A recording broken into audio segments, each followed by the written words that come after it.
Hello again, everybody. Rocket Rick J18, bringing you a detailed video of my 1949 Bowman baseball card collection. This project is a work in process. I am several cards short of completing this set, including 6 significant cards, including the Satchel Paige and Duke Snyder and several others that of similar expense. Also need to pick up quite a few common cards, probably something around the total of about 34 cards. So I recently went to the Philadelphia card show in Oaks, Pennsylvania, and acquired a number of cards, which I'm going to show you today as I, formally introduce them to the rest of the collection. So we'll go through those in a little bit, and I'll show you those cards. The 2 cards we're looking at here are the sum total of all of my graded cards in this collection. They're not of any, I didn't go out to get graded cards of these 2 players. The one on the left is Pee Wee Reese. It's in a CSG holder, and as you can see, it's a graded 2.5. And the other card is a common card of Joe Hatton, who is comes a little later on in the set. I think it's card number like 116 or something like that. In any case, I got these 2 because I was looking for these 2 particular players, and they were the cards that looked like I could pick up at reasonable prices in the better condition of those that were on offer at the time I got these. So I thought I'd just open with those 2, and you'll see how I treated them in the binder when we get to look at the entire collection. These are the first 12 cards in the 1949 Bowman set. No real major stars there, except card number 11 down at the bottom center is Lou Boudreau, who is a Hall of Famer. Lou was instrumental in the 1948 Cleveland Indians championship, World Series championship, the preceding year. And Lou Boudreau was his card was the very first 1949 Bowman card that I acquired many years ago. I can't really remember the details of it, but I wanted to have a card, somebody that I recognized, and to represent the 1949 set. And so that's the card I started with. It was available at the right price at the right time, and that's how it happened. The next card I'm going to show you is card number 24, which would appear down in the bottom right-hand corner of page 2. And this card I actually got from eBay a number of weeks ago, and you've seen it already, but I'm going to show it to you briefly here, and we'll see if we can get it to focus in. This is the Stan Musial, and as I mentioned, this was a pretty significant pickup in terms of the price, and represented one of those big cards that I still needed. So this is his formal introduction to the rest of the set, and I'll just slide it into the appropriate holder there.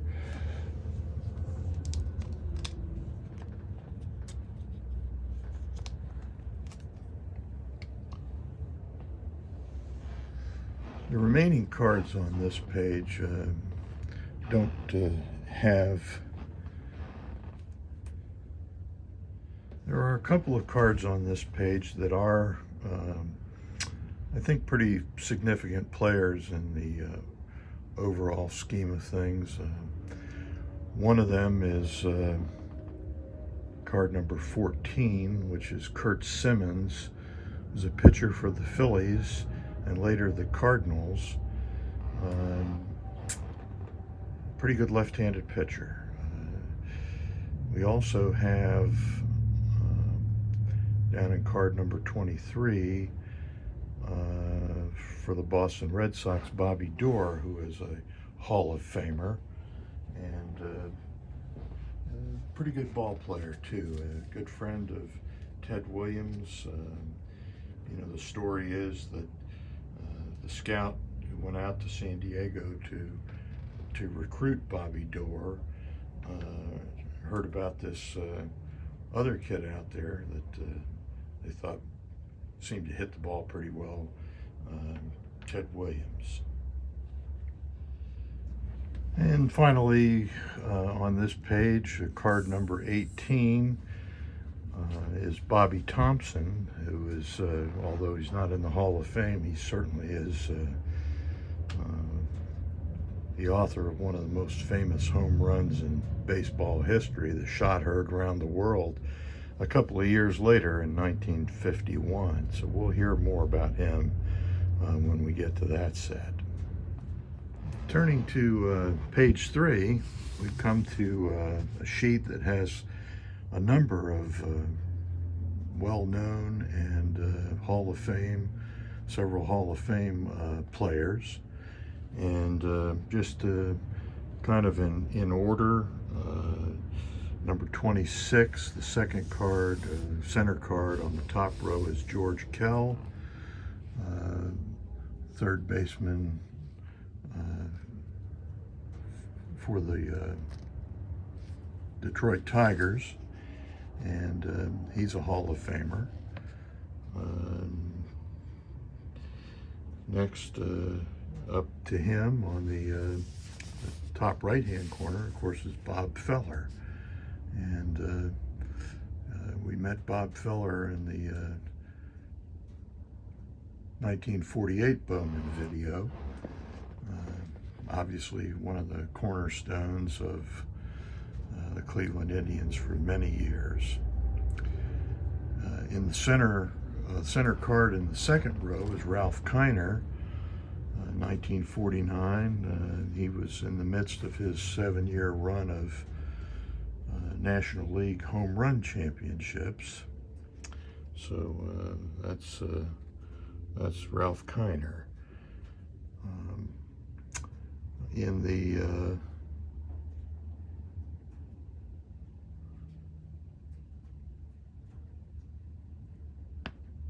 right position, right column on the third row is obviously another great left-handed pitcher, maybe the best left-handed pitcher in history, for having had a long career, as opposed to Sandy Koufax, who probably is the best over a 5-year period. Warren Spahn. So that's the Warren Spahn card.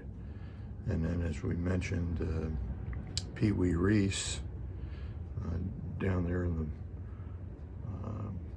card number 36, which is over in the bottom right-hand corner. And Pee Wee is a Hall of Famer also. And page 4 brings us to a couple of pretty good ball players and one Hall of Famer who is missing. Card number 46 is Robin Roberts, which I don't have and still need to get. So we'll be looking for a Robin Roberts card. The card you see there is actually on the next page. But right above where Robin Roberts would be if I had a Robin Roberts is Dale Mitchell. And those of you who remember Don Larson's perfect game in 1956 World Series, the only no-hitter, the only perfect game in World Series history. Dale Mitchell is the guy he strikes out for the final out of the game before got his famous bear hug from Yogi Berra. And then there's a missing card there in the center position of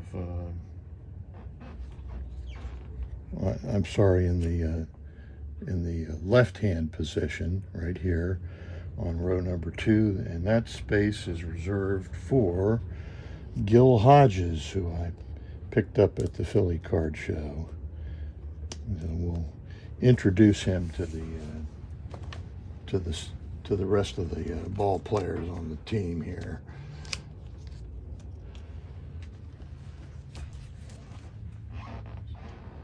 So that's Gil Hodges, and then we have another blank spot to be filled in with a guy affectionately Eddie Stanky, who was affectionately known as the Brat, but due to his he was kind of like the Pete Rose of that era before there was a Pete Rose, and Eddie Stanky also managed later in his career, so that kind of fills in page 9.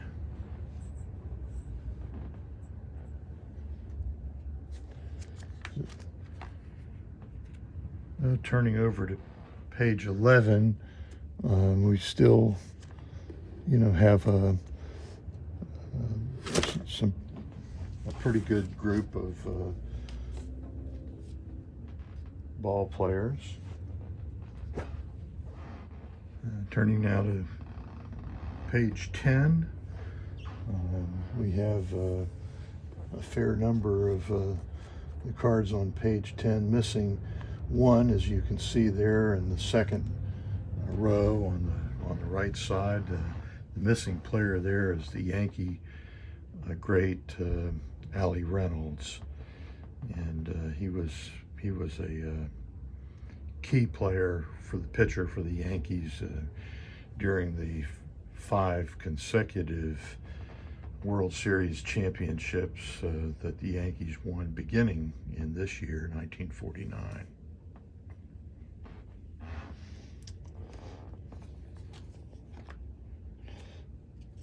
Page 11, we start to see where we've got a few cards missing.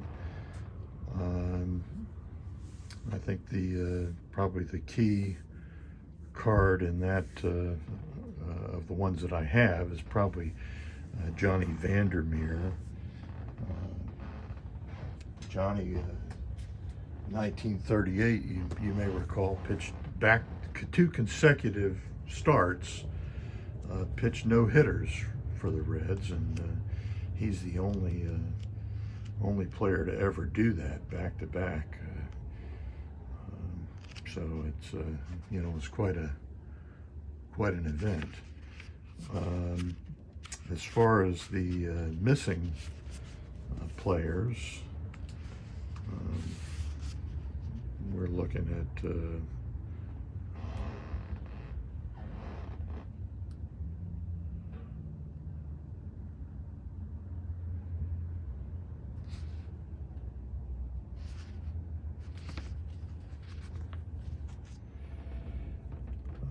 Paul Lehner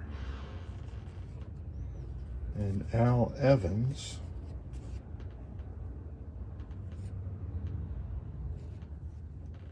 And we're missing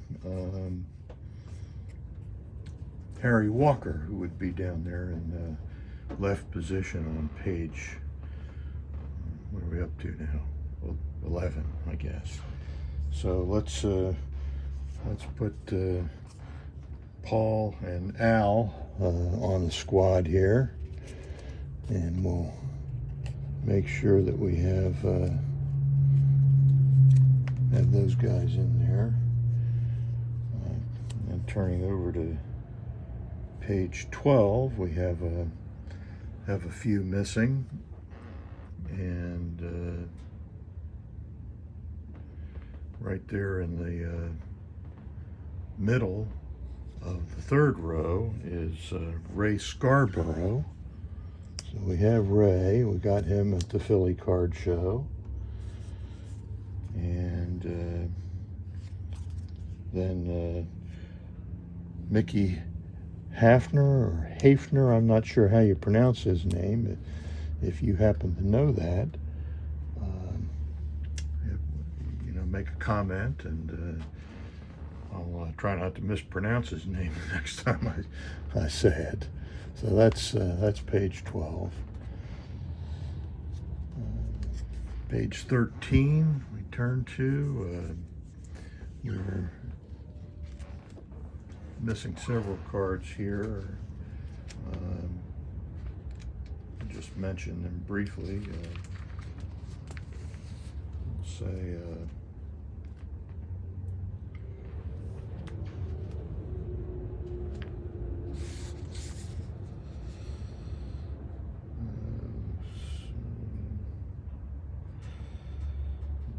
Bert Singleton, he's the last card on the top row.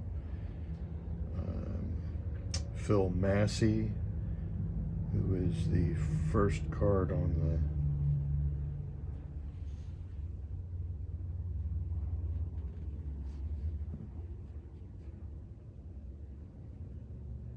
the middle card on the third row.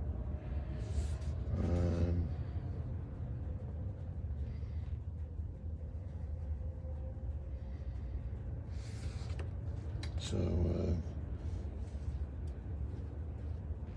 we're just short those guys.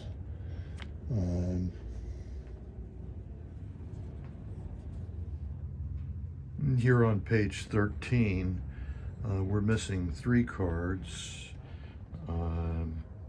Bert Singleton, Roy Partee, and Phil Massey. And that's they're just 3 common cards that we don't have yet. Turning over to page 14, you can see that we're missing quite a few cards on page 14. Page 14 runs from card numbers 157 through 168. And there's really quite a few, but they're pretty much all common cards, and there's not going to go through and list all of them, would be here all day. Page 15, we're also missing quite a few cards. There's looks like 7 missing, but I was able to pick up one of these cards at the Philly Card Show, and that is card number 175, Luke Appling. So that's Luke's going to go right in here. Then we'll add him, and that gets us halfway through this page. So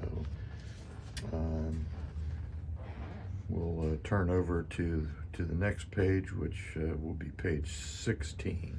On page 16, you can see we've got 4 holes to fill. They are card numbers 182, 183, 185, and 192. And I would say 2 of those are common cards, and 2 of them are, or 1 of them, 3 of them are common cards, and 1 of them is a sort of what I guess I'd call a minor star. So I was able to pick up all 4 of these cards at the Philly Card Show.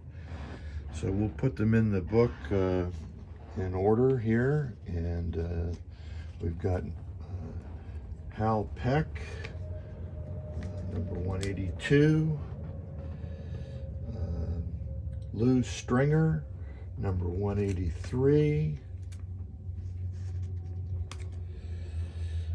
Pete Reeser, 185. And Harry Gumbert, 192. I think Pete Reeser would be the sort of the semi star or minor star on this page, and most of the rest of this page are the common cards. So that takes us to page 17, and we're missing several cards there. They are, I guess most notably, Ralph Branca and Johnny Lindell. And I don't have any of those cards.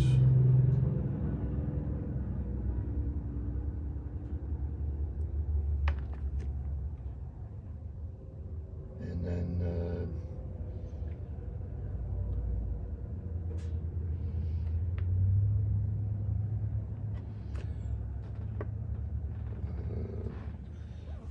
there's a player named Hewson, who I don't know his first name, but that's card 199, and I don't have that one either. So again, there's really no big stars on this page. Schoolboy Rowe down there in the bottom was a pretty decent pitcher. So, but other than that, mostly commons. Over onto page 18, we begin to get into some of the more expensive cards necessary to complete the set. The first two missing cards are Charlie Keller and Joe Gordon. They're, again, what I would consider to be minor stars. So they're going to be a little pricier than the commons.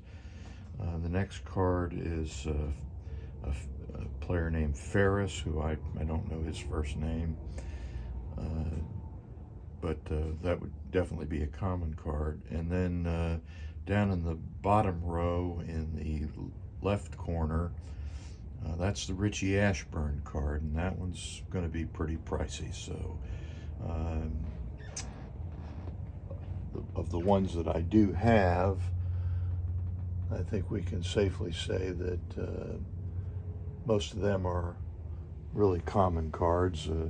With, minor star might be Schoolboy Rowe there at the end of page 18. So over onto page 19,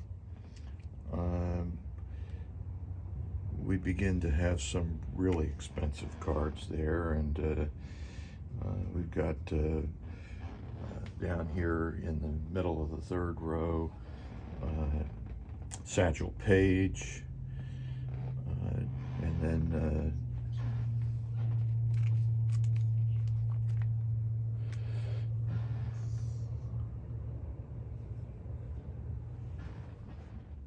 over onto page 19,